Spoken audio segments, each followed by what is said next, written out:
It's in the name.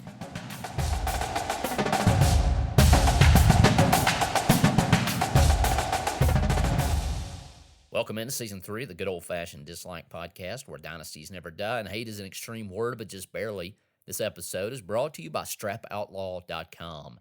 Get your guy the Christmas present he really wants, the best ratchet straps out there. Strap Outlaw is veteran-owned. Go order today at StrapOutlaw.com. On this podcast, we pick a football rivalry, and we submit that rivalry to the panel of dislike. They'll come up with the reasons why we like one team, dislike one team, and vice versa. By the end, we come to a conclusion of where our loyalties lie, mainly based on non-football things, but that's what's so much fun. Be sure to tell us in the comments who you're rooting for. When the Indiana Hoosiers travel to South Bend to face the Notre Dame Fighting Irish.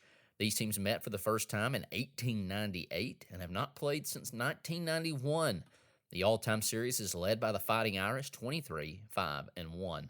Notre Dame finished 10-3 last year. Indiana finished 3-9. Now to the professionals of dislike. This week's Golden Dislike goes out to the College Football Playoff Committee. I find your lack of logic and reasoning to be disturbing. The uniform like goes to Notre Dame, especially when they wear the green jerseys. Shout out to both these teams for their mascots, although I was unsure of what a Hoosier is. To the Googles, Robin. Seems it is a term that has caused a large amount of confusion, but check out John Finley's The Hoosier's Nest. A leprechaun is an interesting choice for an intimidating mascot.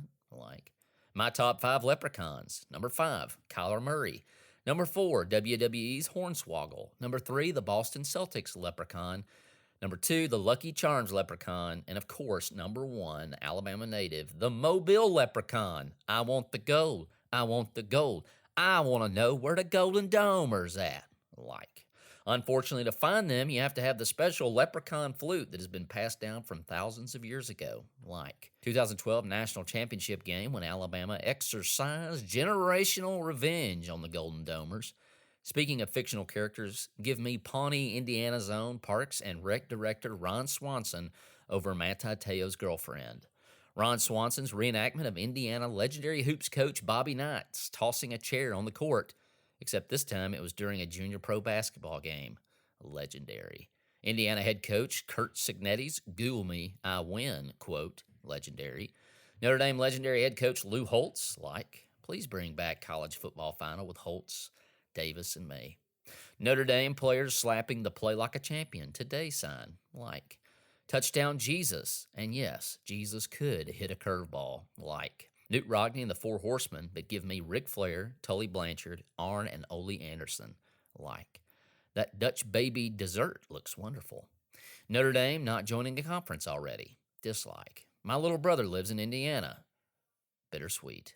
Somehow the Hoosiers let Larry Bird leave for Indiana State, crazy. I can't name you one Indiana Hoosier football player, dislike. You either have to pick kissing or having a mustache in the state of Indiana. It is illegal to choose both. My top 5 Catholics.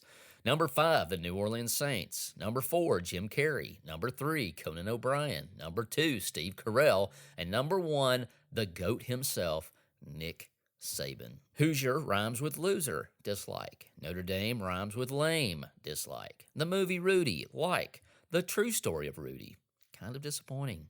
The movie Hoosiers, legendary. Mark Cuban, the $6 Million Man, Lee Majors, and Joe Buck are Hoosier alumni.